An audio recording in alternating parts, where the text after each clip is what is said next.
We will continue with another name of God. ദൈവത്തിന്റെ മറ്റൊരു നാമവുമായിട്ട് നമുക്ക് തുടരാം. I never thought it will become a series. I just started off and it. ഇങ്ങനെ ഒരു പരമ്പരയാകും ഞാൻ ഒരിക്കലും വിചാരിച്ചില്ല അത് തുടങ്ങിയപ്പോൾ. So bear with me. അതുകൊണ്ട് എന്നോട് ക്ഷമിക്കുക.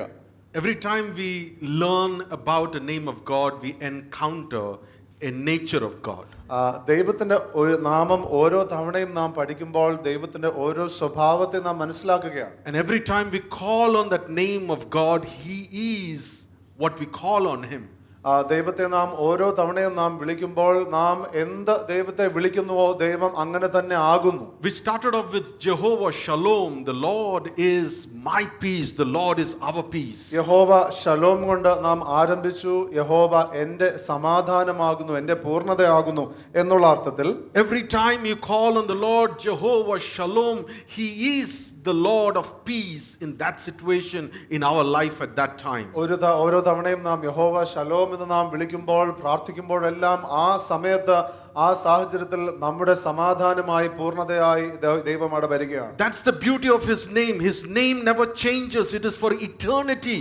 He remains the same. He is Jehovah Shalom, and it is available for us every time we need Him to be our peace. അതാകുന്നു ദൈവത്തിന്റെ ആ നാമത്തിന് മനോഹാരിത. അതിന് മാറ്റമില്ല. ഓരോ തവണയും നാം ആ ദൈവത്തിന്റെ നാമത്തെ വിളിച്ച് അപേക്ഷിക്കുമ്പോൾ ആ സാഹചര്യത്തിൽ ദൈവം ആ നാമത്തിനനുസരിച്ചുള്ള അർത്ഥത്തിൽ ദൈവം വ്യാപരിക്കുന്നു. Then we looked at Jehovah Sabaoth, the Lord of hosts, the Lord of angel armies, the sovereign God, the King of kings, and so that we know and recognize that He is above everything. അതിനുശേഷം നാം യഹോവ സബയോത്ത് എന്നുള്ള ആ വാക്ക് നാം അല്ലെങ്കിൽ ആ നാമം നാം ശ്രദ്ധിച്ചു.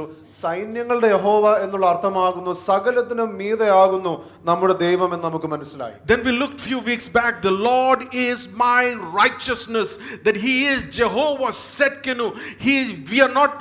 We're not here by our own righteousness. We are covered by His righteousness so that we can come into His presence. അതിനുശേഷം അല്പ ആഴ്ചകൾക്ക് മുമ്പാകെ നാം കണ്ടു യഹോവ സിത്കനു, യഹോവ എൻ്റെ നീതിയാകുന്നു എന്നുള്ള ആ നാമം. അതായത് നാം ഒരിക്കലും നമ്മുടെ നീതിയിലല്ല ഇന്നിവിടെ ആയിരിക്കുന്നത്, എന്നാൽ ദൈവം തൻ്റെ നീതിയിൽ നമ്മെ പുതപ്പിച്ചിരിക്കുന്നു, അതുകൊണ്ട് നാം ഇന്നിവിടെ ആയിരിക്കുന്നു എന്നുള്ള ആ അർത്ഥം നമുക്ക് മനസ്സിലായി. And because He is Jehovah Setkenu, the Lord our righteousness, we can always approach His throne of grace with confidence. We can go to His presence or we can call on His presence, but we are always surrounded in His presence because we are righteous in His sight. ദൈവം നമ്മുടെ നീതി ആയിരിക്കുന്നത് കൊണ്ട് ഏതൊരു സമയത്തും ദൈവത്തിന്റെ സാന്നിധ്യത്തിലേക്ക് നമുക്ക് ധൈര്യമായി കടന്നു ചെല്ലാം. ദൈവത്തിന്റെ സാന്നിധ്യം നമ്മോടൊപ്പമുണ്ട്, നമ്മെ ചുറ്റിയിരിക്കുന്നു. എല്ലായ്പ്പോഴും ദൈവത്തിന്റെ നീതിയിലായിരിക്കുന്നത് കൊണ്ട് ദൈവ സാന്നിധ്യത്തിലേക്ക് നമുക്ക് എളുപ്പം നമുക്ക് പ്രവേശനമുണ്ട്. And these names are not just to call on the name. These names are to know who our God is, and we get to know Him. We get to call on His name every time we need His presence.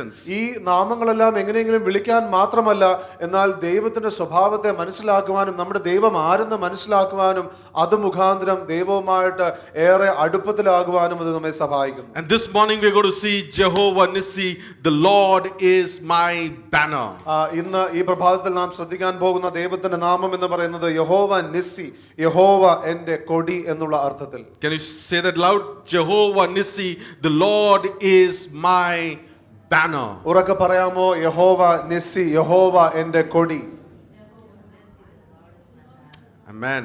All right, it is the first mention of it is in Exodus chapter 17.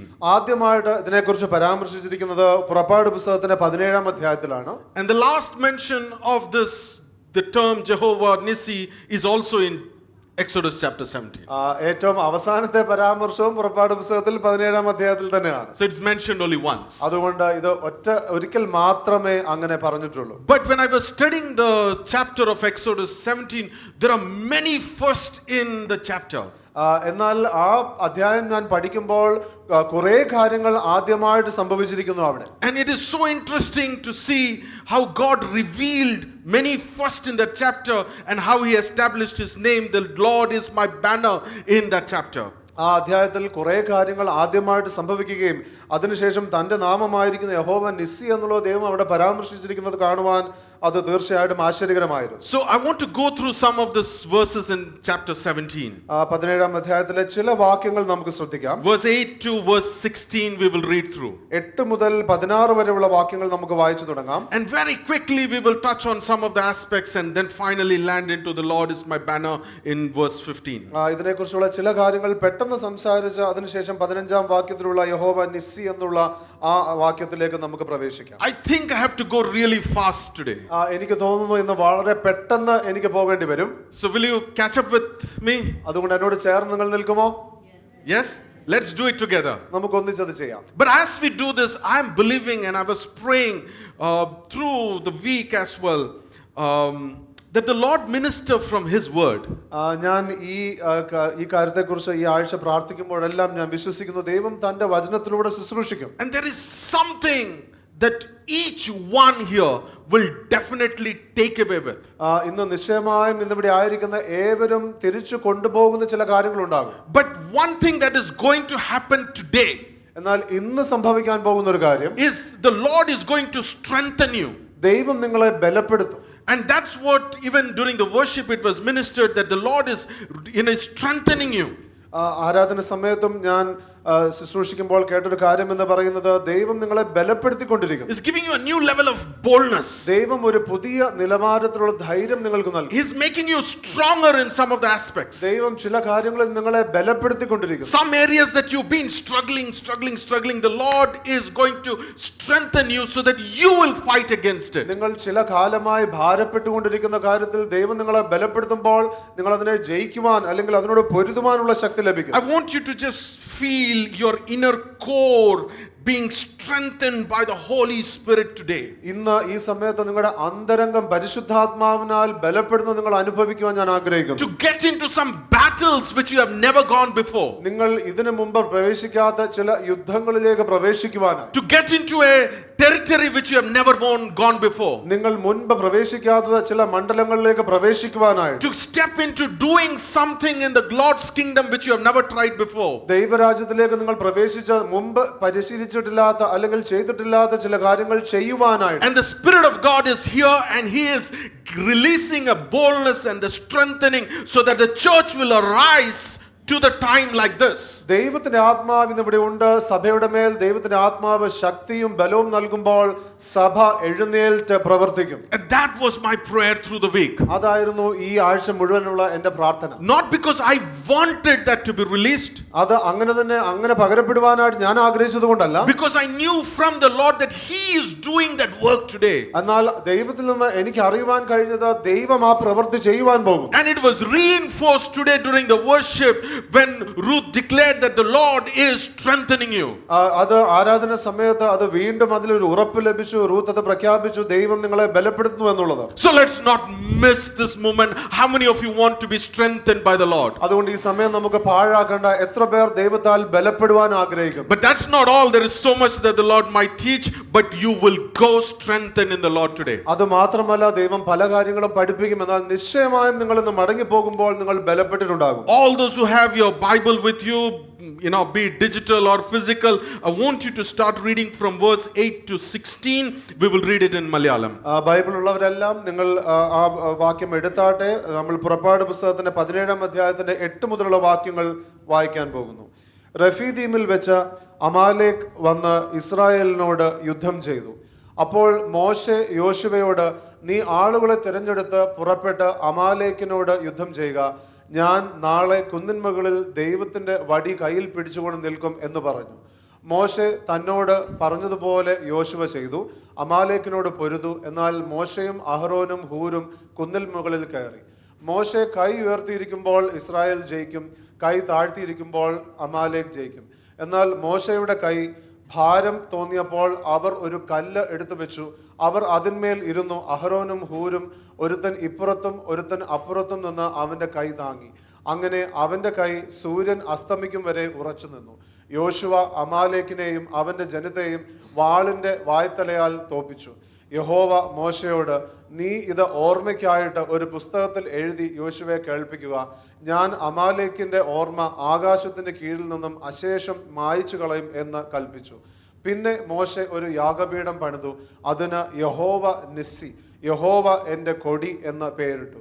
യഹോവയുടെ സിംഹാസനത്താണ്, യഹോവയ്ക്ക് അമാലേക്കിനോട് തലമുറ തലമുറയായി യുദ്ധമുണ്ട് എന്ന് അവൻ പറഞ്ഞു. All right.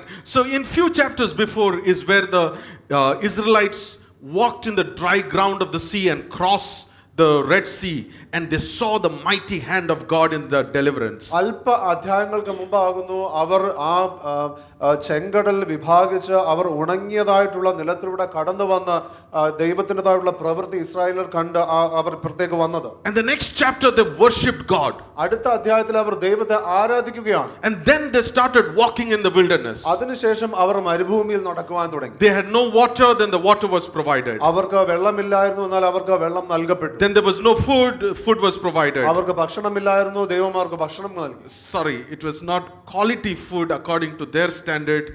God provided the food for them. അവർക്ക് നല്ല ഭക്ഷണമില്ലായിരുന്നു എന്നുള്ളതായിരുന്നു പ്രശ്നം അവരുടെ രീതിയിൽ, എന്നാൽ ദൈവം അവർക്ക് നൽകി. And they came to a place called Rephidim. അതിനുശേഷം റഫീദീം എന്ന് പറയുന്ന ഒരു സ്ഥലത്ത് വരികയാണ്. And Rephidim is a place where generally people take rest. It means rest. Rephidim എന്ന് പറയുന്ന സ്ഥലം പൊതുവെ വ്യക്തികൾ വിശ്രമിക്കുന്ന സ്ഥലമാണ്. But there is sufficient provision around that place. അവിടെ ആ സ്ഥലത്തിന് ചുറ്റും ആവശ്യമായിരിക്കുന്ന കാര്യങ്ങളെല്ലാം ഉണ്ട്. And there they were kind of settling down. അവർ അവിടെ വിശ്രമിക്കുവാനുള്ള ഒരുക്കത്തിലാണ്. Verse 8 says, then Amalek came and fought against Israel. എട്ടാമത്തെ വാക്യം പറയുന്നത് അമാലേക്ക് വന്ന് ഇസ്രായേലിനോട് യുദ്ധം ചെയ്തു. Now Israel had never gone into battle before. Israel ഇതിനു മുൻപ് യുദ്ധത്തിൽ പോയിട്ടേയില്ല. So they never have an army before. അതുകൊണ്ട് അവർക്കൊരു സൈന്യമില്ല മുൻപ്. God fought a battle for them. ദൈവം അവർക്ക് വേണ്ടി യുദ്ധം ചെയ്തു. And delivered them. ദൈവം അവരെ വിടുവിച്ചു. They have come to a place. അവർ ഇങ്ങനെ ഒരു സ്ഥലത്ത് വന്നിരിക്കുന്നു. And there you go get attacked. അവിടെ അവർക്ക് ഇങ്ങനെ ഒരു യുദ്ധത്തിന് അനുഭവം വരികയാണ്. By a troop of people called Amalek. അമാലേക്യർ എന്ന് പറയുന്ന ഒരു കൂട്ടം. And Israel did not have an army. ഇസ്രായേലിന് അവിടെ ഒരു സൈന്യമേ ഇല്ല. And they were slaves for so many years, so they don't know how an army operates. അവർ എത്രയോ വർഷങ്ങൾ അടിമകളായിരുന്നു, അതുകൊണ്ട് എങ്ങനെ ഒരു സൈന്യം പ്രവർത്തിക്കുന്നു എന്നുള്ളതൊന്നും അവർക്ക് അറിയുകയില്ല. They did not have that hierarchical system. They did not have the generals and all that stuff. It was a new thing. This was the first time they were having a battle. അതുകൊണ്ട് അവർക്ക് സൈന്യത്തിന്റെ വിവിധ തലത്തിൽ ആരാണ് മേധാവി, ആരാണ് captain, അങ്ങനെ ഒന്നും പറയുവാനില്ല. അവർക്കിതൊരു പുതിയ അനുഭവമാണ്. അവർക്ക് സൈന്യത്തെക്കുറിച്ച് ഒന്നും അറിയുകയില്ല. And they were not trained for battle too. അവർക്ക് യുദ്ധത്തെക്കുറിച്ചുള്ള പരിശീലനവും ലഭിച്ചിട്ടില്ല. They don't even have weapons. അവർക്ക് ആയുധങ്ങളുമില്ല. I'm presuming they don't even have weapons. ഞാൻ അത് ചിന്തിക്കുകയാണ്, ഞാൻ അങ്ങനെ അനുമാനിക്കുകയാണ്, അവരുടെ കയ്യിൽ യാതൊരു ആയുധങ്ങളുമില്ല. Because they're not from the army background. കാരണം അവർക്ക് പട്ടാളത്തിന്റെ ഒരു പശ്ചാത്തലമല്ല ഉള്ളത്. And there you go, Amalek attacks them. ആ സമയത്ത് അമാലേക്യർ വന്ന് പോരാടുകയാണ്. And who is Amalek? ആരാണ് അമാലേക്യർ? Amalek is the grandson of Esau. ഇസ്സാറിന്റേതായിട്ടുള്ള കൊച്ചുമക്കളാണ് അമാലേക്കർ. So 2 generations back it was Esau. അപ്പോൾ 2 തലമുറ മുമ്പ് അത് ഈശോ ആണ്. And now Jacob and Esau were the twins. യാക്കോബും ഏശാവും അവർ ഇരട്ടകളായിരുന്നു. And Esau had fleshly way of living. ഏശാവിനാണെങ്കിലോ അവന് ജഡീകമായിട്ടുള്ള ജീവിത രീതികളാണ് ഉണ്ടായിരുന്നത്. And he gave into his appetites. തന്റേതായിട്ടുള്ള ആ മോഹങ്ങൾക്ക് താൻ നൽകി തന്റെ ജീവിതത്തെ. And gave in his birthright to Jacob. തന്റേതായിട്ടുള്ള ആ ജന്മത്തിൻ്റെതായിട്ടുള്ള ആ അവകാശങ്ങളെല്ലാം ജന്മാവകാശം താൻ നൽകുകയാണ്. They were not really different clans. They were from the same family. അവർ ഒരേ പ്രത്യേകമായിട്ടുള്ള ഒരേ കുടുംബത്തിൽ നിന്നാണ് വരുന്നത്. But one had so much of a fleshly desire inside of him. എന്നാൽ ഒരു വ്യക്തിക്ക് തന്റെ അകത്തെ ജഡീകമായിട്ടുള്ള ഒരുപാട് ആഗ്രഹങ്ങൾ. Now you fast forward one more generation, God had a word for their parents. എന്നാൽ നാം ഒരു തലമുറ അപ്പുറത്തേക്ക് നോക്കുകയാണെങ്കിൽ അവരുടെ മാതാപിതാക്കളെ സംബന്ധിച്ച് ദൈവത്തിന് ആ ഒരു വാക്കുണ്ടായിരുന്നു. And they were born out of Rebekah. അവർ റബേക്കയിൽ നിന്നുണ്ടായി. And God's promise for them, or rather God's word for them, is there are 2 nations inside of your womb. അവരെ സംബന്ധിച്ചുള്ള ദൈവത്തിന്റെ വാക്കെന്ന് പറയുന്നത് നിന്റെ അകത്ത് 2 ദേശങ്ങളുണ്ട്, 2 രാജ്യങ്ങളുണ്ട്. But these 2 nations are actually 2 different nature altogether. ഈ 2 രാജ്യങ്ങൾ എന്ന് പറയുന്നത് യഥാർത്ഥത്തിൽ പ്രത്യേകമായ 2 സ്വഭാവമാണ്. They are like 2 forces within the same parents. ഒരേ മാതാപിതാക്കളിൽ തന്നെ രണ്ട് ശക്തികൾ എന്ന രീതിയിൽ വേണമെങ്കിൽ പറയാം. Now one went after God, one went into the worldly fleshly desires. ഒരുവൻ ദൈവത്തിന്റെ പുറകെ പോയി, എന്നാൽ മറ്റൊരുവനാണെങ്കിലോ ലോകപരമായിട്ടുള്ള ചിന്തകളിലേക്ക് പോയി. What if I tell you that you and me also have two nations within us? ഞാനും നിങ്ങളും നമ്മെ സംബന്ധിച്ച് ഞാൻ പറയുകയാണ്, നമ്മുടെ അകത്തും രണ്ട് രാജ്യങ്ങളുണ്ടെന്ന് പറഞ്ഞാൽ നിങ്ങൾ എന്ത് ചിന്തിക്കും? There is a nature in me which goes after God. There is a nature in me which goes after the fleshly desires. എൻ്റെ അകത്ത് ദൈവത്തെ അന്വേഷിക്കുന്ന ഒരു പ്രത്യേകമായിട്ടുള്ള സ്വഭാവമുണ്ട്, എന്നാൽ ലോകത്തിന്റെ അല്ലെങ്കിൽ ജഡീകമായ രീതികളിൽ പോകുന്ന മറ്റൊരു സ്വഭാവമുണ്ട്. Are you with me? നിങ്ങൾ മനസ്സിലാക്കുന്നുണ്ടോ? I feel very lonely here. എനിക്ക് പെട്ടെന്ന് ഏകാന്തത തോന്നുകയാണ്. Yeah? We wage a war with our flesh in our daily living. നമ്മുടെ അനുദിന ജീവിതത്തിൽ നാം ഈ ജഡീകമായിട്ടുള്ള അല്ലെങ്കിൽ ജഡത്തോട് പോരാടിക്കൊണ്ടിരിക്കുകയാണ്. And Amalek came from that background. അമാലേക്യർ ആ പശ്ചാത്തലത്തിൽ നിന്ന് വരുന്നു. They can't stand the promises of God that is coming through Jacob. ആ യാക്കോബിലൂടെ വരുന്ന ദൈവത്തിന്റെ വാഗ്ദത്തങ്ങളെ ഒന്നും കണ്ടു നിൽക്കാൻ അവർക്ക് കഴിയുകയില്ല. They are going after the flesh and the worldly patterns. അവർക്ക് ജഡീകമായിട്ടുള്ള ലോകപരമായിട്ടുള്ള രീതികളാണ് ഇഷ്ടം. I'm presuming they would have heard how Jacob and his troops have his family has crossed over the Red Sea, the miracle of the Red Sea, the miracle of manna, the miracle of water, and so they all the more cannot tolerate this to happen. ഞാൻ ചിന്തിക്കുകയാണ്, അവരൊരു പക്ഷേ കേട്ടുണ്ടാകാം യാക്കോബിനേതായിട്ടുള്ള ആ കൂട്ടം എങ്ങനെ ആ ചെങ്കടൽ വിഭജിച്ച് വന്നു, ആ വെള്ളത്തിൻ്റെതായിട്ടുള്ള അത്ഭുതം, ഇതെല്ലാം കേട്ട് അവർക്ക് അത് കണ്ടു നിൽക്കുവാൻ അല്ലെങ്കിൽ കേൾക്കുവാൻ കഴിയുന്നില്ല. More than that, they know they're moving towards the promised land, Canaan. അതോടൊപ്പം അതിനേക്കാൾ ഉപരിയായിട്ട് ഈ കൂട്ടം അവരുടെ വാഗ്ദത്ത ദേശമായിരിക്കുന്ന കാനാനിലേക്ക് മുന്നേറുന്നു എന്നുള്ളത് അവർ കേട്ടിട്ടുണ്ടാകാം. And they being from the fleshly desires and the appetite of the flesh, they have to stop this to happen. അവർ ജഡീകമായിട്ടുള്ള മുന്നേറ്റത്തിലായിരിക്കുന്ന കൂട്ടമാകിയാൽ അവർക്ക് ഈ ഒരു മുന്നേറ്റം തടഞ്ഞേ മതിയാകും. So there was a war. അതുകൊണ്ട് അവിടെ യുദ്ധമുണ്ടായി. How many of you fight with your flesh? എത്ര പേർ നിങ്ങളുടെ ജഡം കൊണ്ട് നിങ്ങൾ പോരാടും? We do have. നമുക്ക് തീർച്ചയായിട്ടും ഉണ്ട്. For some it is anger. ചിലർക്ക് ദേഷ്യമാണ്. For some it is jealousy. ചിലർക്ക് അസൂയാണ്. For some it is lust. ചിലർക്ക് മോഹമാണ്. For some it is other cravings of the flesh. ചിലർക്ക് മറ്റ് ജഡമോഹങ്ങളാണ്. For some it is lust of eyes. ചിലർക്ക് കണ്ണിന്റെ കൺമോഹമാണ്. For some it is a pride of life. ചിലർക്ക് ജീവിതത്തിന്റെ പ്രതാപമാണ്. We are fighting a spiritual battle. നാം ഇന്ന് ഒരു ആത്മീയ യുദ്ധത്തിലായിരിക്കുന്നു. And the battle is on. ആ യുദ്ധം നിശ്ചയമായും ഉണ്ട്. The attack is on.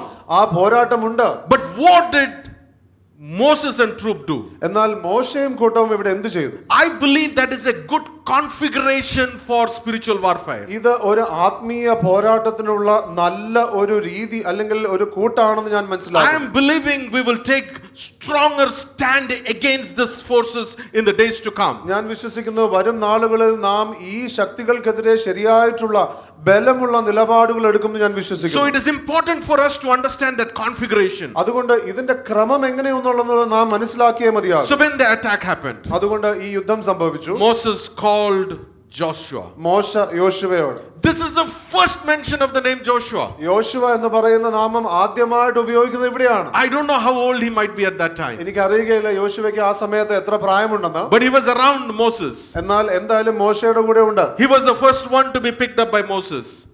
മോശ എടുത്ത ആദ്യത്തെ ആള് യോശുവയാണ്. I mean, Moses chose Joshua to be called first. ആദ്യമായിട്ട് യോശുവ എടുത്തത് മോശയാണ്. And what did Moses tell Joshua? മോശ യോശുവയോട് എന്തു പറഞ്ഞു? He called Joshua and he said, choose men for us and go out fight against Amalek. നീ ആളുകളെ തിരഞ്ഞെടുത്ത് പുറപ്പെട്ട് അമാലേക്കിനോട് യുദ്ധം ചെയ്യുക. For a minute I want you to put yourself in Joshua's shoes. ഒരു നിമിഷത്തേക്ക് നിങ്ങൾ യോശുവയുടെ സ്ഥാനമായി ചിന്തിക്കുക. Joshua thought going with Moses would mean a lot of miracles. യോശുവ ചിന്തിച്ചത് മോശയുടെ കൂടെ അങ്ങ് പോവുക എന്ന് പറഞ്ഞാൽ ഒരുപാട് അത്ഭുതങ്ങൾ കാണും. Supernatural miracles. വളരെ അമാനുഷികമായിട്ടുള്ള അത്ഭുതങ്ങൾ. I am Moses' person. ഞാൻ മോശയുടെ കൂട്ടത്തിലാണ്. And you come to a place where Moses says go fight the battle. ഒരു പ്രത്യേക സ്ഥാനത്തായിരിക്കുകയാണ്. അപ്പോൾ മോശ യോശുവയോട് പറയുകയാണ്, അതായത് നീ പോയി യുദ്ധം ചെയ്യുക. If I ask you this question, give me 10 excuses that Joshua can give to Moses. യോശുവയ്ക്ക് മോശയോട് പറയാൻ കഴിയുന്ന 10 എക്സ്ക്യൂസ് പറയാന്ന് പറഞ്ഞാൽ നിങ്ങൾ എന്ത് പറയും? I am sure we'll get very creative answers to it. എനിക്ക് ഉറപ്പാണ് വളരെ ക്രിയേറ്റീവ് ആയിട്ടുള്ള ഉത്തരങ്ങൾ നമുക്ക് ലഭിക്കും. What battle? എന്ത് യുദ്ധം? I don't even know. എന്താണത് എനിക്ക് അറിയില്ല. No weapons also. നമുക്ക് ആയുധങ്ങളും ഇല്ലല്ലോ. I don't have any stars. എനിക്ക് ഇവിടെ പ്രത്യേകമായിട്ട് നക്ഷത്രങ്ങളൊന്നുമില്ല. I'm not your general. ഞാൻ നിങ്ങളുടെ സൈന്യാധിപനൊന്നുമല്ല. We don't do fighting in this place. നാം ഈ സ്ഥലത്ത് പ്രത്യേകമായിട്ട് യാതൊരു യുദ്ധവും ചെയ്യാറില്ല. You are the leader. You should fight from the front. താങ്കളാണ് നേതാവ്, താങ്കൾ മുന്നിൽ നിന്ന് നയിക്കണം. I know mine was not very creative. എന്റേത് നിശ്ചയമായും ക്രിയേറ്റീവ് അല്ലായിരുന്നു അറിയാം. I'm sure some of you are smiling because you have some creative excuses there. നിങ്ങളിൽ ചിലർ ചിരിക്കുകയാണ്, കാരണം നിങ്ങളുടെ മനസ്സിൽ ഒരുപക്ഷെ നല്ല എക്സ്ക്യൂസസ് ഉണ്ടാകാം. You know, that's exactly the excuses that we give when God tells us to step into an uncharted territory. പലപ്പോഴും നാം പ്രവേശിക്കാത്ത ഒരു മണ്ഡലത്തിലേക്ക് ദൈവം നമ്മളെ വിളിക്കുമ്പോൾ നാം നൽകുന്ന ഒഴിവുകഴിവുകൾ ഇങ്ങനെയാണ് പലപ്പോഴും. I'm amazed at Joshua where he just submitted to the delegated authority. യോശുവ ദൈവം തന്റെ മേൽ ആക്കി വെച്ചിരിക്കുന്ന ആ നേതാവിന് താഴ്മപ്പെട്ടപ്പോൾ അല്ലെങ്കിൽ വിധേയപ്പെട്ടപ്പോൾ അത് എന്നെ വളരെ ആശ്ചര്യപ്പെടുത്തി. I do not see anything recorded here where Joshua has spoken back anything to Moses. യോശുവ മോശയോട് തിരിച്ച് എന്തെങ്കിലും പറഞ്ഞതിനെ കുറിച്ച് ഇവിടെ ഒന്നും രേഖപ്പെടുത്തിയിട്ടില്ല. He just submitted to the delegated authority of Moses. മോശ ആകുന്ന ദൈവത്തിൻ്റെതായിട്ടുള്ള ആ അധികാരി, ആ വ്യക്തിക്ക് യോശുവ കീഴ്പ്പെടുകയാണ്. I'm asking you, if anyone is asked you to step into doing something from a delegated authority, I think we should step in.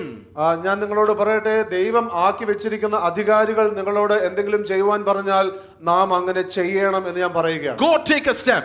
നിങ്ങൾ അതിനുള്ള ഒരു ചുവടെടുക്കുക. Stop giving excuses. ഒഴിവഴികൾ പറയുന്നത് നിർത്തുക. You will see the glory of God. അതിൽ ദൈവത്തിന്റെ മഹത്വം നിങ്ങൾ കാണുവാനിട You will see the hand of God. നിങ്ങൾ ദൈവത്തിന്റെ കരം കാണുവാനിട വരും. Try doing something which you have never done before. നിങ്ങൾ ഇതുവരെ ചെയ്തിട്ടില്ലാത്ത ചില കാര്യങ്ങൾ ചെയ്ത് പരിശീലിക്കുക. Something which a delegated authority is calling you to do. നിങ്ങളുടെ അധികാരി നിങ്ങളോട് ചോദിക്കുന്നതായിട്ടുള്ള ഒരു കാര്യം. Pray for a sick person.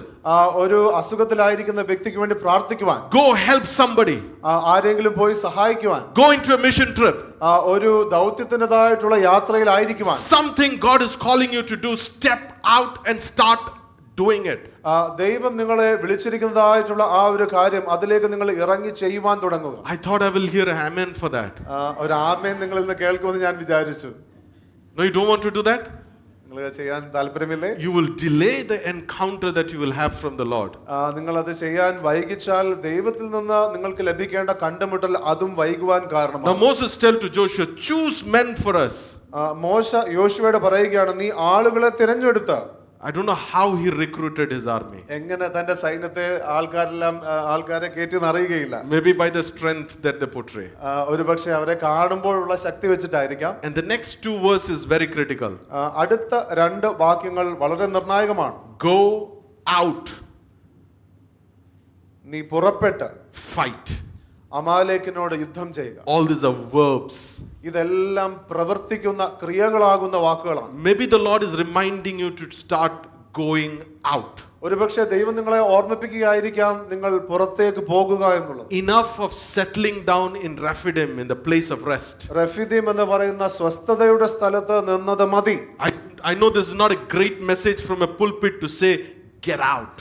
ഈ സദസ്സിൽ നിന്നുകൊണ്ട് പുൾപിറ്റിൽ നിന്നുകൊണ്ട് പുറത്തേക്ക് പോ എന്ന് പറയുന്ന ഈ message രസമുള്ളതല്ല. Go out and you will see the glory of God. എന്നാൽ നിങ്ങൾ പുറത്തേക്ക് പോകുമ്പോൾ നിങ്ങൾ ദൈവത്തിന്റെ തേജസ്സ് കാണും. And you're not going out alone, you're going out in the name of the Lord. നിങ്ങൾ ഒറ്റയ്ക്കല്ല നിങ്ങൾ പുറത്തേക്ക് പോകുന്നത്, ദൈവത്തിന്റെ നാമത്തിലാണ് പോകുന്നത്. And you will see the glory of God. ദൈവത്തിന്റെ മഹത്വം നിങ്ങൾ കാണും. I want you to just remember one phrase. There is a verse towards the end of Revelation which talks about what happens to cowards. നിങ്ങൾ ഈ ഒരു വാക്യം നിങ്ങൾ കാണേണ്ട ആവശ്യമുണ്ട്. വെളിപ്പാട് പുസ്തകത്തിന്റെ അവസാനമായിട്ടുള്ള ഒരു വാക്യമുണ്ട്. ഭീരുക്കൾക്ക് എന്ത് സംഭവിക്കും എന്നുള്ളത് നമുക്ക് അതിനകത്ത് കാണാൻ കഴിയും. All those who are interested, please do a search, find that verse, write that verse somewhere. There is a special place for cowards. അത് താല്പര്യമുള്ളവർ നിങ്ങൾ അത് എടുത്ത് നോട്ട് ചെയ്ത് വെക്കുക. അത് ഭീരുക്കൾക്ക് പ്രത്യേകമായിട്ടുള്ള സ്ഥലത്തെക്കുറിച്ച് പറയുകയാണ്. And you might ask, who is a coward? Coward is the one who will not go out and fight. ആരാണ് ഭീരു? പുറത്തുപോയി യുദ്ധം ചെയ്യാത്ത വ്യക്തിയാണ് ഭീരു. So choose men for us, go out, fight against Amalek. അതുകൊണ്ട് ഇവിടെ പറഞ്ഞിരിക്കുന്നത്, നീ ആളുകളെ തിരഞ്ഞെടുത്ത് പുറപ്പെട്ട് അമാലേക്കിനോട് യുദ്ധം ചെയ്യുക. Tomorrow I will station myself on the top of the hill with the staff of God in my hand. ഞാൻ നാളെ കുന്നിൻ മുകളിൽ ദൈവത്തിന്റെ വടി കയ്യിൽ പിടിച്ചുകൊണ്ടും നിൽക്കും എന്ന് പറഞ്ഞു. How do you think Joshua slept that night? യോശുവ ആ രാത്രി എങ്ങനെ ഉറങ്ങി എന്ന് നിങ്ങൾ ചിന്തിക്കും. See, it was easy if he would have started then and there, not too much to think. അപ്പൊ തന്നെ ചെയ്തായിരുന്നെങ്കിൽ സൗകര്യമായിരുന്നു, ഒരുപാടൊന്നും ചിന്തിക്കേണ്ട കാര്യമില്ലായിരുന്നു. But it gets very difficult to, sleep over it. That tomorrow you're going into a fight which you have never done before, you have not seen it before. എന്നാൽ ഈ കാര്യം ഓർത്തുകൊണ്ട് ഉറങ്ങി അടുത്ത ദിവസം ഞാൻ ഇന്നുവരെ ചെയ്തിട്ടില്ലാത്തൊരു യുദ്ധത്തിലേക്ക് പ്രവേശിക്കുകയാണ്, അതൊരു ബുദ്ധിമുട്ടുള്ള കാര്യമാണ്. If I were Joshua, I would have said Pania. Next day, overnight. ഞാൻ യോശുവ ആയിരുന്നെങ്കിൽ പറഞ്ഞാൽ ഇന്ന് രാത്രി പനി പിടിച്ചു, നാളെ പറ്റത്തില്ല. Food poisoning. അല്ലെങ്കിൽ വയറിനെന്തോ പ്രശ്നമുണ്ട്. Stop giving excuses. ഒഴിവഴികൾ പറയുന്നത് നിർത്തുക. Okay, I like the next verse 10. 10ാമത്തെ വാക്യം നമുക്ക് നോക്കാം. Joshua did as Moses told him. മോശെ തന്നോട് പറഞ്ഞതുപോലെ യോശുവ ചെയ്തു. Joshua has won my heart here. യോശുവ നിശ്ചയമായും എന്റെ ഹൃദയത്തെ ജയിച്ചു. God is looking for doers. ദൈവം പ്രവർത്തിക്കുന്നവരെ അന്വേഷിക്കുന്നു. Joshua did. യോശുവ ചെയ്തു. I want you to focus on the word did. ഈ വാക്ക് നിങ്ങൾ ശ്രദ്ധിച്ചാട്ടെ, ചെയ്തു. He did not talk about it. He did not just do some guidance. He just did not, think about it. I did not pray about it alone. Our standard answer is, okay, we'll pray about it. We'll think about it. We will, consider it. We have some good vocab. But here, he just did it. മോശെ പറഞ്ഞു, ഞാൻ അതിനെക്കുറിച്ച് പ്രാർത്ഥിച്ചു നോക്കാം, ആലോചിച്ച് നോക്കാം എന്നൊന്നല്ല, എന്നാൽ താൻ തന്നോട് കൽപ്പിച്ചതെല്ലാം താൻ ചെയ്യുകയാണ്. And if they go back to the previous verse, tomorrow I will station myself on the top of the hill with the staff of God in my hand. What does it say in Malayalam? മുൻപത്തെ വാക്യം ഇങ്ങനെ പറയുകയാണ്, അപ്പോൾ മോശ യോശുവയോട്, ഞാൻ നാളെ കുന്നിൻ മുകളിൽ ദൈവത്തിന്റെ വടി കയ്യിൽ പിടിച്ചുകൊണ്ട് നിൽക്കുമെന്ന് പറഞ്ഞു. How come it became staff of God? എങ്ങനെ അത് ദൈവത്തിന്റെ വടിയാകും? See, few chapters before God asked, what is in your hand? അല്പ അധ്യായം മുമ്പ് ദൈവം മോശയോട് ചോദിക്കുകയാണ്, നിന്റെ കയ്യിൽ എന്തുണ്ട്? And he had a rod, he had a staff, and he said, I have a staff. താൻ പറയുകയാണ്, എന്റെ കയ്യിൽ ഒരു വടിയുണ്ട്. Whose staff was that? അത് ആരുടെ വടിയായിരുന്നു? Moses' staff. അത് മോശയുടെ വടിയാണ്. Few weeks back or few months back, it was Moses' staff in Moses' hand. അല്പ ആഴ്ചകൾക്ക് മുമ്പാകെ, അല്പ അധ്യായങ്ങൾക്ക് മുമ്പാകെ നാം കാണുന്നത് അത് മോശയുടെ കയ്യിലുള്ള മോശയുടെ വടിയാണ്. When did that convert into a staff of God? അത് എപ്പോഴാകുന്നു ദൈവത്തിന്റെ വടിയായി മാറിയത്? I thought it is written staff of God, right? ദൈവത്തിന്റെ വടി എന്ന് തന്നെയാണല്ലോ എഴുതിയത്, അല്ലേ? How did that shift happen? അതെങ്ങനെ ആ മാറ്റം സംഭവിച്ചു? It was Moses' staff in Moses' hand. അത് മോശയുടെ കയ്യിലുള്ള മോശയുടെ വടിയായിരുന്നു. And it can become God's staff in Moses' hand. അത് ദൈവത്തിന്റെ വടി മോശയുടെ കയ്യിലാകുവാൻ കഴിയുമെന്ന് നാം മനസ്സിലാക്കും. This morning I want to ask you, what do you have in your hand? ഞാൻ ഇന്ന് ഈ പ്രഭാതത്തിൽ നിങ്ങളോട് ചോദിക്കട്ടെ, നിങ്ങളുടെ കയ്യിൽ എന്തുണ്ട്? I know most often it will be the mobile phone that will come out. എനിക്കറിയാം, പലപ്പോഴും മൊബൈൽ ഫോൺ ആയിരിക്കും ഉള്ളത്. Okay, but generally think about it. What is that you have in your hand which you could use it for the Lord? എന്നാൽ നിങ്ങളുടെ കരത്തിലുള്ള ദൈവത്തിന് വേണ്ടി ഉപയോഗിക്കുവാൻ കഴിയുന്നത് എന്താണ് നിങ്ങളുടെ കയ്യിലുള്ളത്? It could be mobile phone. ഒരു പക്ഷേ അത് മൊബൈൽ ഫോൺ തന്നെ ആകാം. It is a mobile phone in your hand today. അത് നിങ്ങളുടെ കയ്യിലുള്ള നിങ്ങളുടെ മൊബൈൽ ഫോണാണ്. It could be God's phone in your hand. അത് ഒരു പക്ഷേ ദൈവത്തിന്റെ മൊബൈൽ ഫോൺ നിങ്ങളുടെ കയ്യിലുള്ളതാകുവാൻ കഴിയും. No? Yes? What is that you have? എന്താകുന്നു നിങ്ങളുടെ കയ്യിലുള്ളത്? What skills do you have? എന്ത് കഴിവുകൾ നിങ്ങൾക്കുണ്ട്? What talents do you have? എന്ത് താലന്തുകൾ നിങ്ങൾക്കുണ്ട്? What gifts do you have? എന്ത് കഴിവുകൾ, എന്ത് വരങ്ങൾ What നിങ്ങൾക്കുണ്ട്? resources do you have? എന്ത് ശക്തികൾ നിങ്ങൾക്കുണ്ട്? What assets do you have? നിങ്ങൾക്ക് എന്ത് വസ്തുക്കളുണ്ട്? All of this ഇതെല്ലാം can become God's property in your hand. ഇതെല്ലാം നിങ്ങളുടെ കയ്യിലുള്ള ദൈവത്തിന്റെ വസ്തുവകകളും കഴിവുകളും നിങ്ങളുടേതാകുവാൻ കഴിയും. The sling in David's hand was David's sling in David's hand. ദാവീദിന്റെ കയ്യിലുള്ള ആ കയറും കല്ലും എന്ന് പറയുന്നത് അത് ദാവീദിന്റെ കയ്യിലുള്ള ദാവീദിന്റെ കയറ് തന്നെയായിരുന്നു. But a surrendered life, it can become a sling in God's hand. എന്നാൽ താൻ തന്റെ ജീവിതത്തെ വിധേയപ്പെടുത്തിയപ്പോൾ അത് ദൈവത്തിൻ്റെതായിട്ടുള്ള കയറ് ദാവീദിന്റെ കയ്യിലുള്ളതായി മാറി. I want you to consider everything that you have. നിങ്ങൾക്കുള്ളത് സകലതും It can become a staff of God. അത് ദൈവത്തിന്റെ വടിയാകുവാൻ കഴിയും. It can become the staff of God in your hand to do great miracles. അത് നിങ്ങളുടെ കയ്യിലുള്ള ദൈവത്തിന്റെ വടിയാകുവാൻ കഴിയും. അത് മുഖാന്തരം അത്ഭുതങ്ങൾ ചെയ്യുവാൻ കഴിയും. We need to move more. നമുക്ക് മുന്നോട്ട് പോകണം. Joshua did as Moses told him and fought against Amalek, and Moses, Aaron and Hur went up to the top of the hill. മോശെ തന്നോട് പറഞ്ഞതുപോലെ യോശുവ ചെയ്തു, അമാലേക്കിനോട് പൊരുതു. എന്നാൽ മോശയും അഹ്റോനും ഹൂറും കുന്നിൻ മുകളിൽ കയറി. Now that's an easy job to go up the hill കുന്നിൻ മുകളിലേക്ക് കയറുക എന്ന് പറയുന്നത് എളുപ്പമുള്ള ഒരു പരിപാടി. and watch the battle. എന്നിട്ട് യുദ്ധം കണ്ടാൽ മതി. Yeah? ആണോ? That's an easy one. അത് എളുപ്പമുള്ള ഒരു കാര്യമാണ്. Somebody who can do a trekking can walk up the hill and watch the battle from far. Trekking ചെയ്യാൻ ഇഷ്ടമുള്ളവർക്ക് ആ കുന്നിൻ മുകളിലേക്ക് കയറി യുദ്ധം ദൂരെ നിന്ന് കണ്ടാൽ മതി. See, every fight that we go into has two parts to it.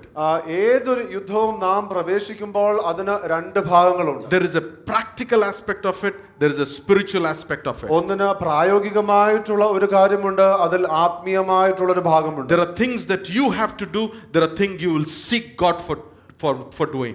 ദൈവത്തിൽ നിന്ന് അന്വേഷിച്ച് ചെയ്യേണ്ട കാര്യങ്ങളുണ്ട്, നിങ്ങൾ ചെയ്യേണ്ടതായിട്ടുള്ള കാര്യങ്ങളുമുണ്ട്. Fully recognize we don't war against flesh and blood, but we war against the rulers and the principalities and the powers of the air. നാം ജഡരക്തങ്ങളോടല്ല പോരാടുന്നെന്നുള്ള നാം പൂർണ്ണമായി മനസ്സിലാക്കി, എന്നാൽ ദുഷ്ടാത്മ സേനകളോടും വാഴ്ചകളോടും അധികാരങ്ങളോടുമാണെന്നുള്ള നാം മനസ്സിലാക്കണം. But there are certain practical things to do as well. എന്നാൽ നാം ചിലത് പ്രായോഗികമായി ചെയ്യേണ്ട കാര്യങ്ങളുമുണ്ട്. Let's say in your family, in your marriage, there is something that is not going right. ഉദാഹരണത്തിനായിട്ട് നിങ്ങളുടെ കുടുംബത്തിൽ അല്ലെങ്കിൽ നിങ്ങളുടെ വിവാഹ ജീവിതത്തിൽ ചില കാര്യങ്ങൾ ശരിയായിട്ട് നടക്കുന്നില്ല എങ്കിൽ, It's not just a spiritual side of it, there is a spiritual angle to it. അതിന് ആത്മീയമായിട്ടുള്ള കാര്യങ്ങൾ മാത്രമല്ല, എന്നാൽ ആത്മീയമായിട്ടുള്ള കാര്യങ്ങളുണ്ട് താനും. So men go up and lift up your hands and pray over your marriage. അതുകൊണ്ട് പുരുഷന്മാർ നിങ്ങളുടെ കരങ്ങൾ ഉയർത്തി നിങ്ങളുടെ വിവാഹത്തിന് വേണ്ടി പ്രാർത്ഥിക്കണം. Women pray over your marriage. സ്ത്രീകൾ നിങ്ങളുടേതായിട്ടുള്ള വിവാഹത്തിന് വേണ്ടി പ്രാർത്ഥിക്കണം. Together pray over your marriage. ഒന്നിച്ച് നിങ്ങളുടെ വിവാഹത്തിന് വേണ്ടി പ്രാർത്ഥിക്കണം. But don't stay only with that prayer. എന്നാൽ ആ പ്രാർത്ഥനയിൽ മാത്രം ഒതുങ്ങി പോകരുത്. You got to do some practical step of getting Joshua out there and fighting. യോശുവയെ അവിടെ പൊരുതാൻ വിട്ടതുപോലെ പ്രായോഗികമായിട്ട് നാം വിവാഹ ജീവിതത്തിൽ ചെയ്യേണ്ട ചില കാര്യങ്ങളുണ്ട്. Start conversing. നിങ്ങൾ സംഭാഷണത്തിൽ ഏർപ്പെടുക. Start working out your marriage. നിങ്ങളുടെ വിവാഹ ജീവിതത്തെ ക്രമീകരിക്കുവാൻ തുടങ്ങുക. Start honoring one another. അന്യോന്യം ബഹുമാനിച്ചു തുടങ്ങുക. You see, it is both. രണ്ടു വശങ്ങളുണ്ട്. But how can we do both when we both are fighting against each other? എന്നാൽ രണ്ടുപേരും അങ്ങോട്ടും ഇങ്ങോട്ടും വഴക്കിടുമ്പോൾ എങ്ങനെ നമുക്ക് ഈ രണ്ട് കാര്യങ്ങൾ ചെയ്യുവാൻ കഴിയും? Yeah? That's what the Amalekites do. അതാകുന്നു അമാലേക്യർ ചെയ്തത്. They come and fight from behind. അവർ പുറകിൽ നിന്ന് യുദ്ധം ചെയ്തു. And they will get them to quarrel amongst themselves. തങ്ങൾ തന്നെ അങ്ങോട്ടും ഇങ്ങോട്ടും വഴക്ക് കൂടാൻ കാരണമായി. In your marriage, stop quarreling between each other. നിങ്ങളുടെ വിവാഹ ജീവിതത്തിൽ അങ്ങോട്ടും ഇങ്ങോട്ടും വഴക്കിടുന്നത് നിർത്തുക. But start praying. എന്നാൽ പ്രാർത്ഥിക്കുവാൻ ആരംഭിക്കുക. Start lifting the rod. ഈ വടി ഉയർത്തിപ്പിടിക്കുവാൻ തുടങ്ങുക. Start lifting the name of Jesus. യേശുവിന്റെ നാമം ഉയർത്തുക. And then work out your marriage. അതിനുശേഷം നിങ്ങളുടെ വിവാഹ ജീവിതത്തെ ക്രമീകരിക്കുക. Same applies with your finances. അതുപോലെ തന്നെ ആകുന്നു സാമ്പത്തിക മണ്ഡലം. It is a spiritual thing. അത് ആത്മീയമായ കാര്യമാണ്. Because God enables us to generate wealth. ധനം ആർജിക്കുവാനുള്ള കരുത്ത് യഹോവയിൽ നിന്നാകും. It's a gift from God. അത് ദൈവത്തിൽ നിന്നുള്ള ഒരു ദാനമാകും. All right, so there is a spiritual part of it. അതുകൊണ്ട് അവിടെ ഒരു ആത്മീയ ഭാഗമുണ്ട്. And Jehovah Jireh is our provider. യഹോവ ഈരെ നമ്മുടെ ദാതാവാകും. So you go up to your terrace and you pray and you seek God for your financial blessings. അതുകൊണ്ട് നിങ്ങളുടെ ടെറസിൽ പോയി നിങ്ങളുടെ കരങ്ങൾ ഉയർത്തി ദൈവത്തെ അന്വേഷിച്ച് ദൈവത്തിന് നിങ്ങളുടെ സാമ്പത്തികമായിട്ടുള്ള അനുഗ്രഹങ്ങൾക്ക് നന്ദി പറഞ്ഞു. But don't stop there. എന്നാൽ അവിടെ വെച്ച് നിർത്തരുത്. Put your hands to work. നിങ്ങൾ അധ്വാനിക്കുക. Put your staff to work. നിങ്ങളുടെ വടി ഉപയോഗിച്ച് അധ്വാനിക്കുക. Put your resources to work. നിങ്ങൾക്കുള്ളത് കൊണ്ട് നിങ്ങൾ അധ്വാനിക്കുക. In fact, Bible says if you are not working, you're not eligible to eat food.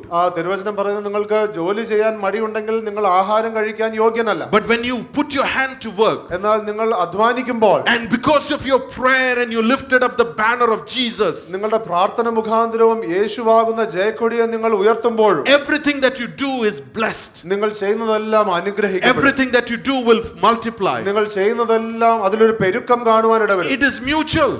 അത് നിശ്ചയമായും രണ്ട് കാര്യങ്ങളുണ്ട്. And I was thinking, what if Moses alone went up and prayed? ഞാൻ ചിന്തിച്ചു, മോശ മാത്രം മുകളിൽ പോയി അവിടെ പ്രാർത്ഥിച്ചാൽ എന്ത് സംഭവിച്ചാൽ? In fact, Joshua also would have gone up into the mountain and prayed.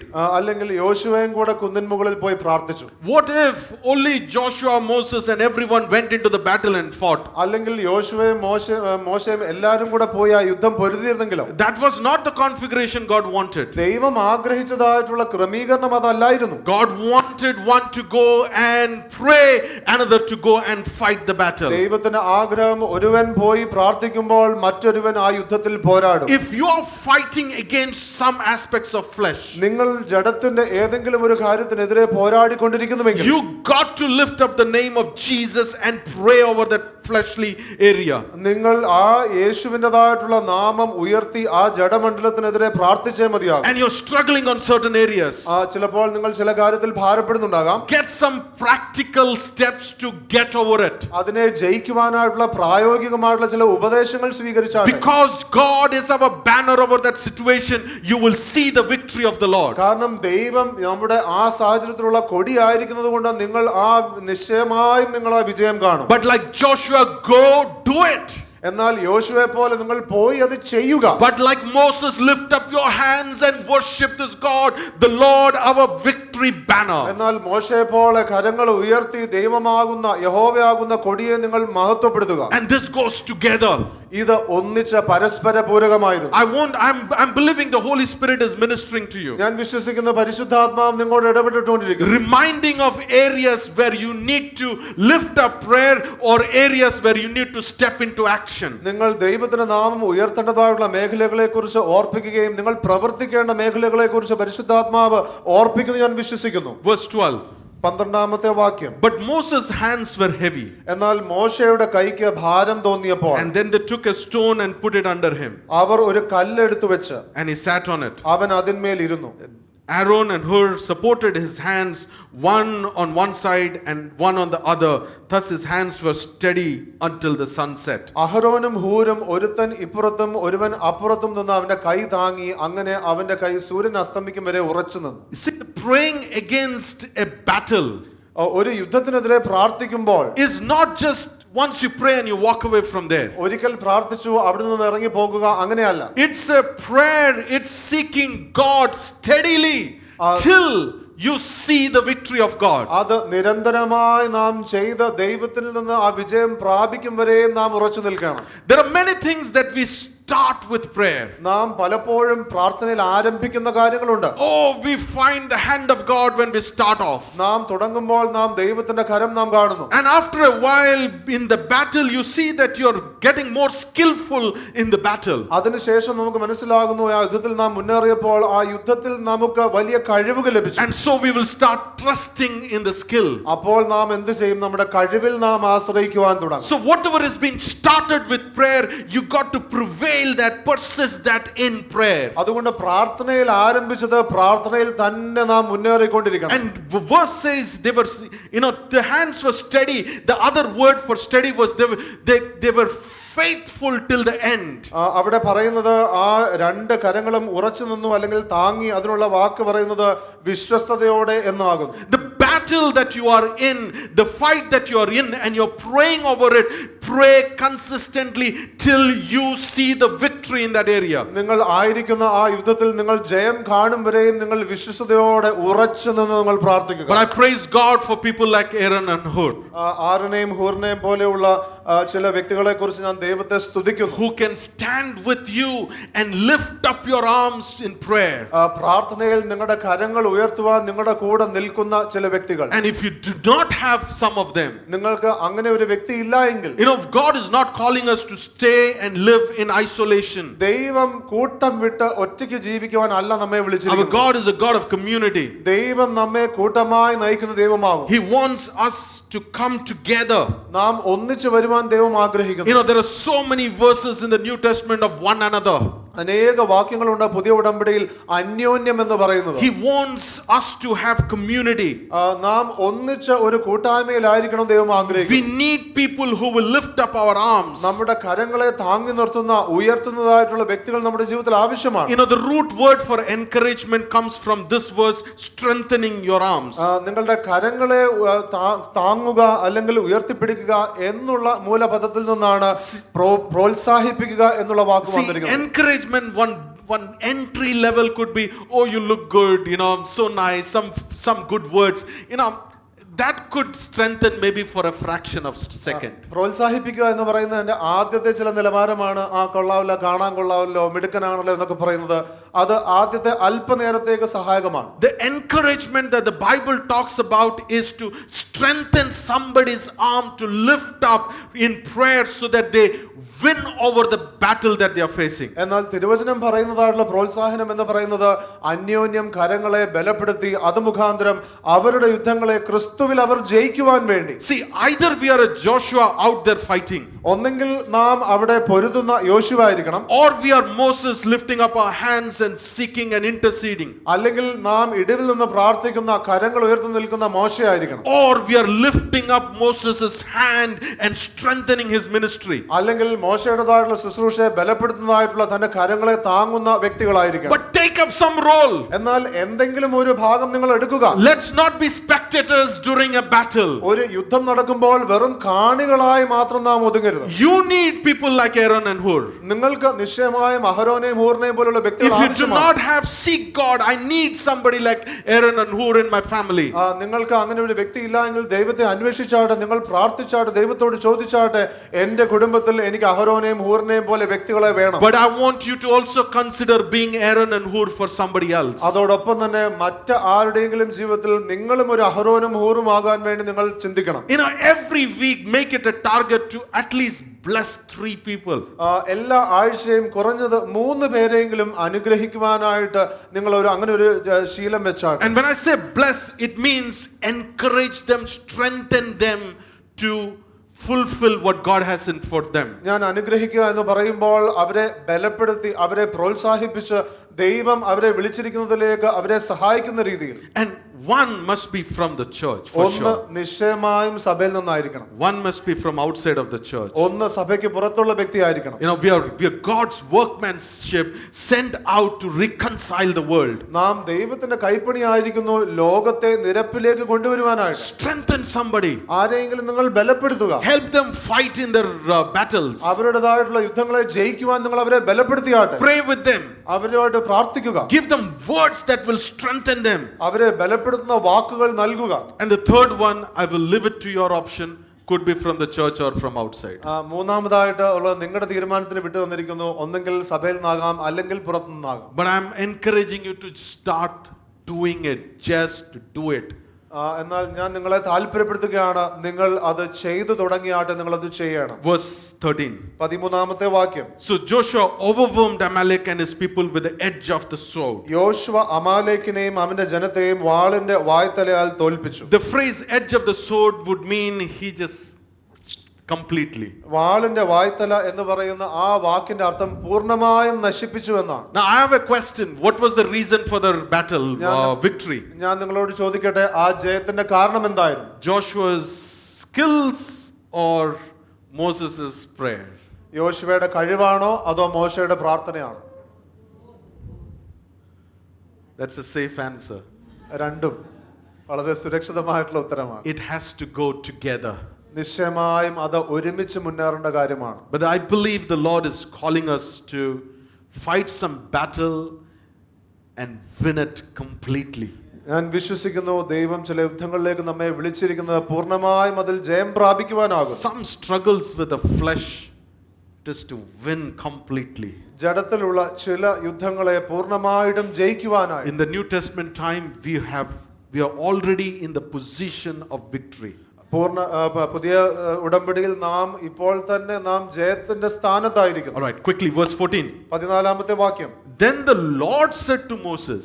യഹോവ മോശയോട്. Okay, this is the first time where the Lord is now talking to Moses. So far, they have won a victory. They just knew the ways of the Lord and they operated in the ways of the Lord. ഇപ്പോഴാകുന്നു യഹോവ മോശയോട് സംസാരിക്കുന്നത്. ഇതുവരെ അവർ ആ ജയിച്ച ശേഷവും ദൈവത്തിന്റെ വഴി എന്തെന്ന് അവർക്ക് മനസ്സിലായി. അവർ അങ്ങനെ ചെയ്തപ്പോൾ ദൈവം അവർക്ക് ജയം നൽകി. What did the Lord tell? യഹോവ എന്തു പറഞ്ഞു? Write this incident in a book. നീ ഇത് ഒരു പുസ്തകത്തിൽ എഴുതി. This is the first time there is a mention of writing in a book. ഒരു പുസ്തകത്തിൽ എഴുതുന്നതിന്റെ ആദ്യ പരാമർശമാകുന്നു ഇത്. You can imagine when writing had started. എപ്പോഴാകുന്നു ഈ എഴുത്ത് തുടങ്ങിയതെന്ന് നിങ്ങൾക്ക് മനസ്സിലാക്കുവാൻ. Write this in the book. ഒരു പുസ്തകത്തിൽ എഴുതുക. First time the Lord is saying write it in a book. ആ പുസ്തകത്തിൽ എഴുതുക എന്ന് പറയുകയാണ്. What was the first time is, what did he want them to write? എന്താണ് അവർ എഴുതാൻ ദൈവം ആഗ്രഹിച്ചത്? About how God gave them the victory. ദൈവം അവർക്ക് എങ്ങനെ ജയം നൽകി എന്നുള്ളത്. And he said, write it in a book as a memorial. അത് ഒരു ഓർമ്മയ്ക്കായിട്ട് എഴുതുക. And recite it to Joshua. എഴുതി യോശുവയെ കേൾപ്പിക്കുക. I'm taking the liberty to add one more word there. ഞാൻ ഇവിടെ ഒരു കാര്യം കൂടെ ചേർക്കുവാനുള്ള ഒരു സ്വാതന്ത്ര്യം എടുക്കുകയാണ്. Recite it to the Joshua generation. ഇത് യോശുവ തലമുറയെ നിങ്ങൾ എഴുതി കേൾപ്പിക്കുക.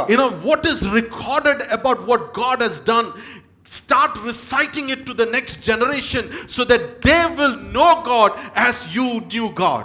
അപ്പോൾ നിങ്ങൾ അടുത്ത തലമുറയെ ഇത് വായിച്ച് കേൾപ്പിക്കുമ്പോൾ അവർ ദൈവത്തിൽ നിന്ന് നിങ്ങൾ എന്ത് ലഭിച്ചു എന്നുള്ളത് അവർക്ക് മനസ്സിലായി. അവർ ദൈവത്തെ ആശ്രയിക്കുവാൻ തുടങ്ങും. That I will utterly blot out the memory of Amalek from under heaven. ഞാൻ അമാലേക്കിന്റെ ഓർമ്മ ആകാശത്തിന് കീഴിൽ നിന്ന് അശേഷം മായ്ച്ചു കളയും. The sovereign God says, I will remove this fleshly battle. I will blot it out from under heaven. ഈ പരമോന്നതനായ ദൈവം പറയുകയാകുന്നു, ഈ ജഡത്തിൻ്റെതായിട്ടുള്ള പോര് ആകാശത്തിന് കീഴിൽ നിന്ന് ഞാൻ മായ്ച്ചു കളയും. I'm believing Moses did the writing. ഞാൻ വിശ്വസിക്കുന്നു മോശ അത് എഴുതിയെന്ന്. And then he built an altar. പിന്നെ മോശ ഒരു യാഗപീഠം പണിതു. And he named, the Lord is my banner. അതിന് യഹോവ നെസ്സി, യഹോവ എൻ്റെ കൊടി എന്ന് പേര്. The Lord is my victory banner. യഹോവ എൻ്റെ Jayakodi. Can we all rise up? നമുക്ക് എഴുന്നേറ്റ് നിൽക്കാം. With all eyes closed. കണ്ണുകൾ അടഞ്ഞിരിക്കട്ടെ. I want you to just phrase this, the Lord is my victory banner. യഹോവ എൻ്റെ ജയക്കൊടി എന്ന് നിങ്ങൾ ഓർത്താണ്. Your banner is not in the name of anything of this world. ഈ ലോകത്തിലുള്ള ഒന്നും വെച്ചല്ല നിങ്ങളുടെ Jayakodi. Your banner is Yahweh. നിങ്ങളുടെ ജയക്കൊടി യഹോവ, the great I am. ഞാനാകുന്നവൻ ഞാനാകുന്നു എന്നുള്ള ദൈവം. Your banner is the name of the great I am.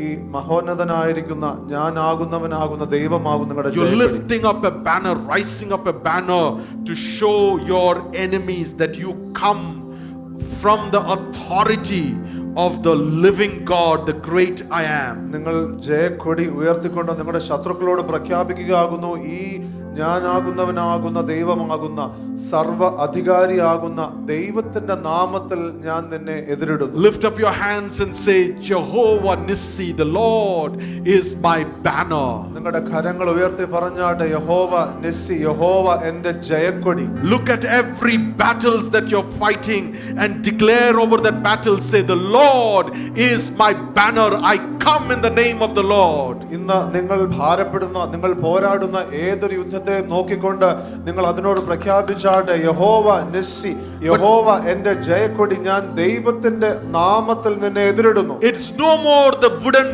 rod that Moses lifted up. മോശ ഉയർത്തിയതായിട്ടുള്ള ആ മോശയുടെ വടിയല്ല ഇനി. For us it is the cross that we lift up. എന്നാൽ നാം ഇന്ന് ഉയർത്തുന്നതായിട്ടുള്ളത് ഈ യേശുവിന്റെ ക്രൂശാണ്. And everything that Jesus did on the cross and he said, it is finished, that's what we lift up. യേശു ക്രിസ്തു ക്രൂശിൽ പറഞ്ഞിരിക്കുന്നത് എല്ലാം നിവൃത്തിയായിരിക്കുന്നു, ആ ക്രൂശാകുന്നു നാം ഉയർത്തുന്നത്. We wanted a deliverer and Jesus said, I am the deliverer on the cross. നമുക്ക് ഒരു വിമോചകനെ ആവശ്യമായിരുന്നു. യേശു ക്രിസ്തു പറയുകയാകുന്നു, ക്രൂശിലൂടെ ഞാൻ നിങ്ങളെ വിടുവിക്കുന്നു. We wanted a savior and Jesus became the savior on the cross. We lift up the savior.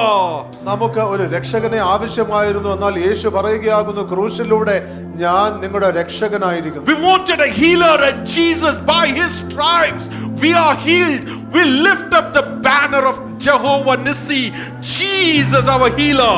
നമുക്ക് ഒരു സൗഖ്യദായകനെ ആവശ്യമായിരുന്നു. യേശു പറയുകയാകുന്നു, എന്റെ അടിപ്പിണറുകളാൽ ഞാൻ നിങ്ങൾക്ക് സൗഖ്യം നൽകുന്ന ദൈവമായിരിക്കുന്നു, ഞാൻ നിങ്ങളുടെ ജയക്കൊടിയാകുന്നു. And so we no longer fight with flesh and blood. We have been given the position of victory in what Jesus did on the cross. അതുകൊണ്ട് നാം ഇനിമേൽ ജഡരക്തങ്ങളോട് നാം പോരാടുകയില്ല. യേശുക്രിസ്തുവിന്റെ ക്രൂശിനാൽ നമുക്ക് ജയം We ലഭിച്ചിരിക്കുന്നു. lift up the banner of Jehovah Nissi. The Lord is my banner. യഹോവ നിസ്സി എന്നുള്ള ജയക്കൊടി നാം ഉയർത്തുകയാണ്. I come in the name of the Lord. യേശുവിന്റെ നാമത്തിൽ ഞാൻ കടന്നു വരുന്നു. Tell over your sickness, tell over your situation, tell over your struggles, tell over your fights. I come in the name of the Lord, Jehovah Nissi. നിങ്ങളുടെ സാഹചര്യങ്ങളുടെ മേൽ, നിങ്ങളുടെ പോരാട്ടങ്ങളുടെ മേൽ, നിങ്ങളുടെ അസുഖങ്ങളുടെ മേൽ എല്ലാം നിങ്ങൾ പ്രഖ്യാപിച്ചാട്ടെ, ഞാൻ ദൈവത്തിന്റെ നാമത്തിൽ കടന്നു വരുന്നു. യഹോവ Nissy. I am seeking the Lord for attestation of the word with signs and wonders, and I believe there will be signs and wonder in this place. ഞാൻ ഈ സമയം ദൈവത്തിന്റെ ഈ വാക്ക് ശുശ്രൂഷിക്കുമ്പോൾ അത്ഭുതങ്ങളും അടയാളങ്ങളും നടക്കട്ടെ എന്ന് ഞാൻ ആഗ്രഹിച്ച് പ്രാർത്ഥിക്കുന്നു. Because we are praying in the name of Jesus. കാരണം നാം യേശുവിന്റെ നാമത്തിൽ പ്രാർത്ഥിക്കുന്നു. Jesus.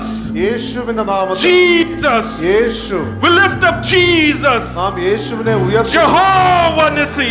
യഹോവ നിസ്സി. Jehovah Nissi, my യഹോവ banner. നിസ്സി. യഹോവ Jehovah Nissi, my banner. യഹോവ Nissy. Jehovah Nissi, my banner. യഹോവ Nissy. The Lord Jesus, what he did on the cross, I lifted up.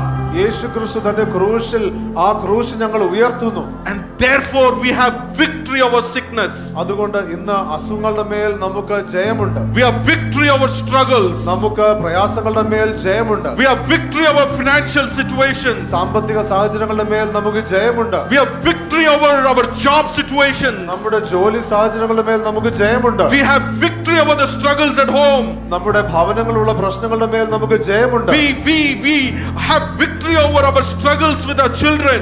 നമ്മുടെ കുഞ്ഞുങ്ങളുടെ പ്രശ്നങ്ങളുടെ മേൽ നമുക്ക് ജയമുണ്ട്. We have victory over depression. നമുക്ക് വിഷാദ രോഗങ്ങളുടെ മേൽ ജയമുണ്ട്. We have victory over sleeplessness. നമുക്ക് ഉറക്കമില്ലായ്മയുടെ മേൽ ജയമുണ്ട്. We have victory over our mind.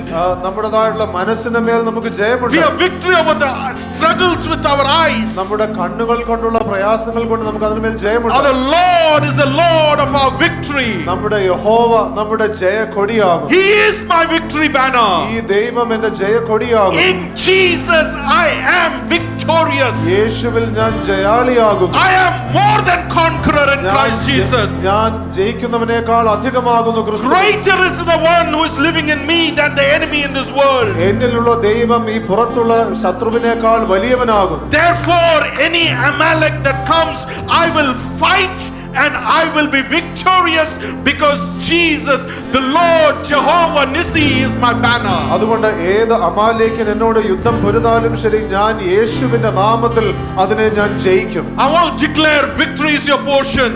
ഞാൻ നിങ്ങളോട് പറയട്ടെ, ജയം നിങ്ങളുടെ ഓഹരിയാകും. We believe in Jesus who brings victory.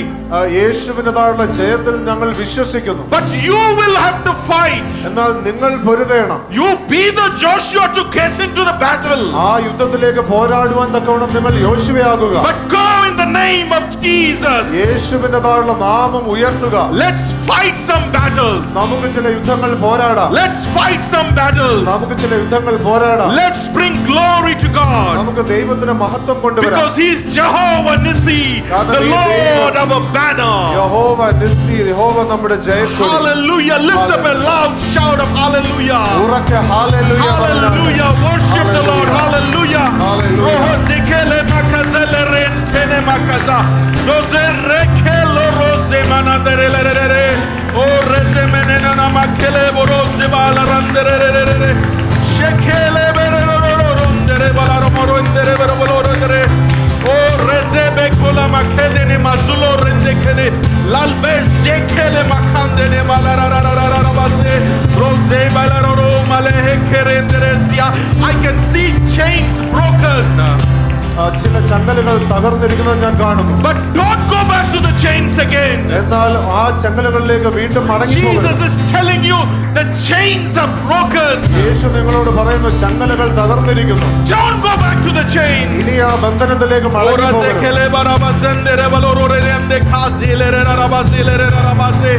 Rosekele makula rayandere marala randere shekele basila makalma randerero rokolandere sila malkedere robo shibola randera rabarabala rabasi. Hallelujah, Father, be glorified in Jesus' name. ഞങ്ങൾ അങ്ങേ മഹത്വപ്പെടുത്തുന്ന പിതാവേ, യേശുവിന്റെ നാമത്തിൽ തന്നെ ആമേൻ.